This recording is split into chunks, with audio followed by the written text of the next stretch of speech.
This is a poem from W.S. Merwin.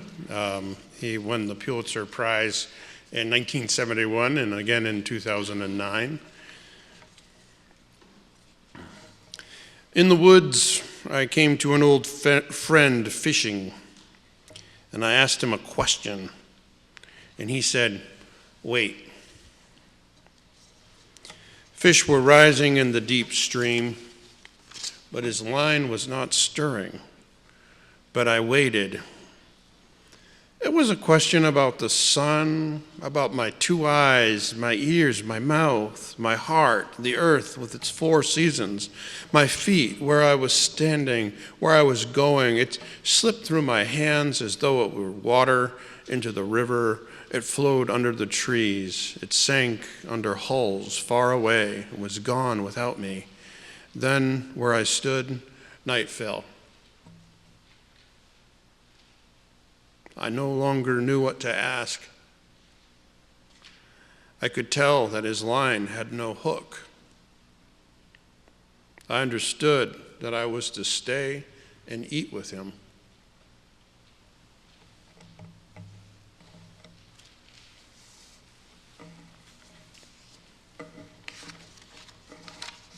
Good morning.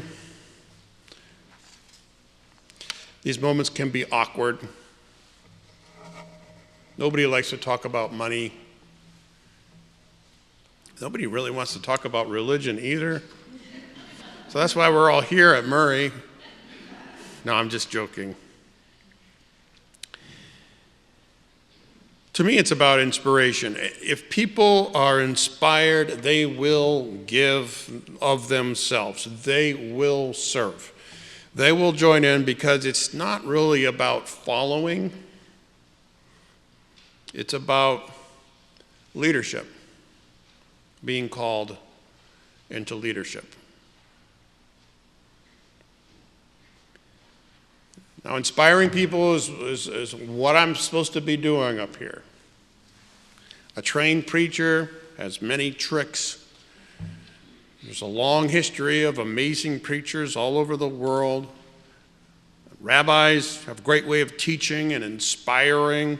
So do imams. I used to really love to listen to a Hindu guy named Ram Dass. Do you ever listen to Ram Dass? Yeah, I used to listen to Ram Dass.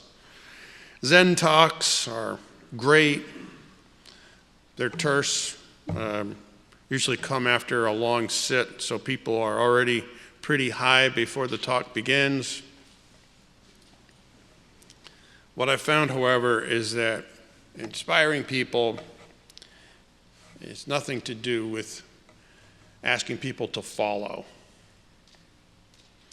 It's about offering just enough so that people come close and then saying, "You're it." It's time to listen.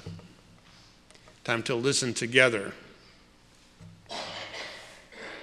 Telling people doesn't help.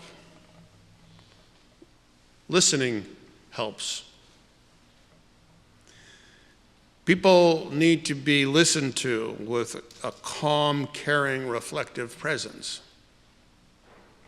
According to a study sponsored by the World Economic Forum, the organization that sets up the famous Davos talks between nations, good listening by others promotes cognitive resilience and activating the brain's reward system. Each of us is a garden with much beauty waiting to be nurtured into life. Some of us have weeds, some of us need our soil to be aerated, some need water, some need fertilizers, others need to be transplanted to places that have the right amount of sun, but only the person being listened to can understand what it is that they precisely need to become that fuller, more whole version of themselves. That's what I really love about this Merwin poem. It gathers our attention close. First of all, the teacher isn't somebody higher or better or anything like that. The teacher's a friend. The author is there because He's got a question. He asked the question. But instead of answering, the fishing friend just says, wait. Merwin then goes on to say something about the question. And the question goes on, deeper and deeper, because the true questions go deeper than the words. Recall Rainier Maria Rilke in his letters to the young poet. Be patient toward all that is unsolved in your heart and try to love the questions themselves as they were locked rooms or books written in a very foreign language. Don't search for the answers which could not be given to you now because you would not be able to live them. And the point is to live everything. Live the questions now. Perhaps then someday far in the future you will gradually, without even noticing it, live your way into the answer. Rilke was right. And here you are, the answer. Suddenly, the guy watching his friend and teacher fish realizes that the fisher has no hook and that they are supposed to be eating together.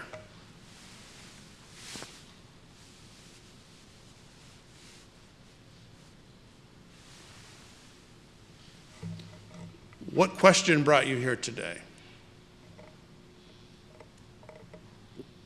Anyone?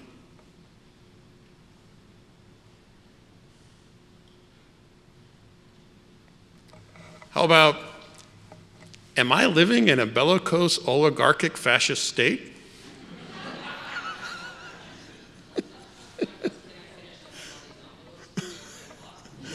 Stephanie says, can I finish stuffing all these envelopes before 10 o'clock?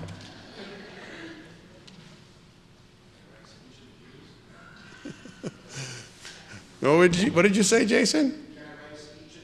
Can I write a speech in the pews? Thank you, Jason. Yeah. How about, what will the midterm elections hold for us?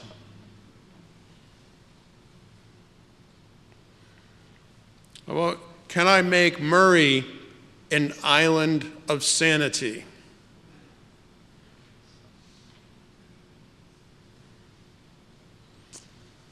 How about, can I connect with awe and wonder today?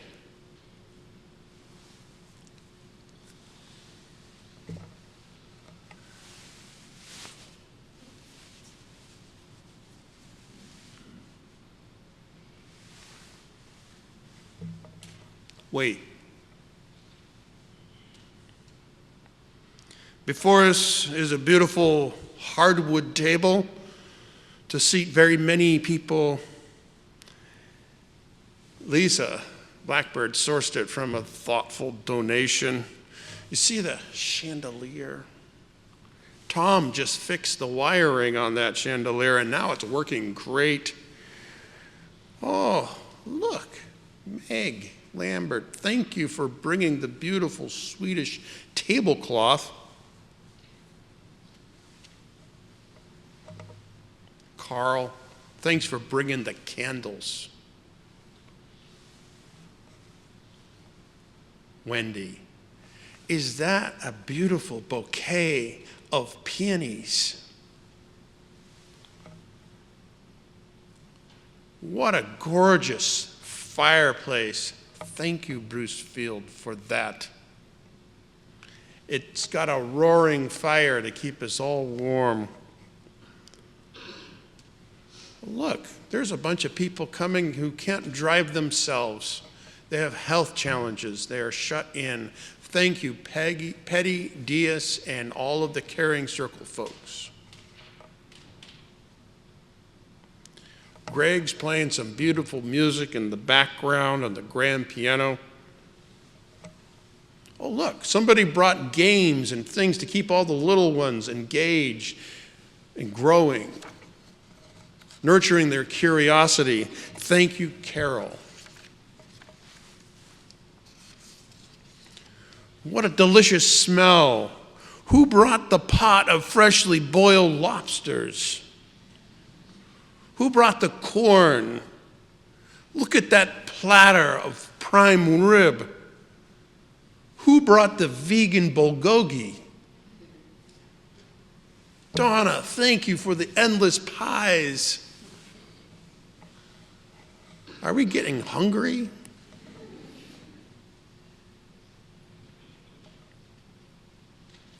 I like progressive values, but I can't do it alone. I like religious exploration for our young people, but I can't do it alone. I love this beautiful church with this Danish modern line, so much light and the beautiful windows and the gardens and the nature trail, but I can't sustain it alone. In fact, I'm really just a coach here. This is your church. You decide everything. You're the ones who make things happen. Your questions brought you here. Your commitment or faith brought you here. And so I have to ask you, as we listen together in this moment together with all those very unlovely decisions that are being made so counter to our tradition and our faith, can we step up to this plate together?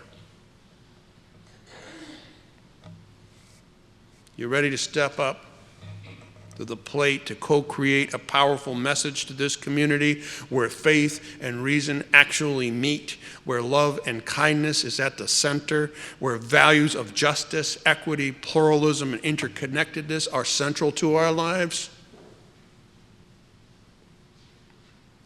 This message that we all hold dear, so counter to a narrative important to so many else out there, that only whiteness and maleness and aggressiveness and evangelical Christian nationalist certainty matters?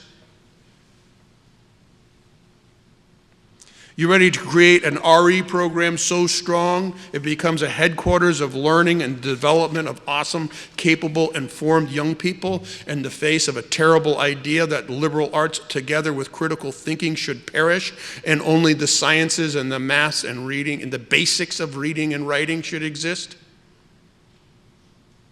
You ready to participate in a fantastic, broad-ranging musical program that motivates and develops music of many genres and cultural backgrounds in the face of a people who only recognize the brightness of one single musical tradition?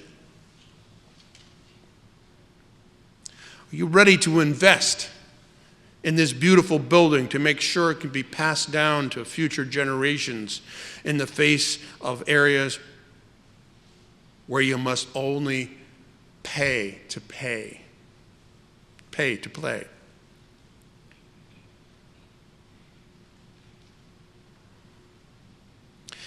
I think we are ready. As we listen to this moment, we know what we must do. Let our living question create a powerful answer together. Blessed be.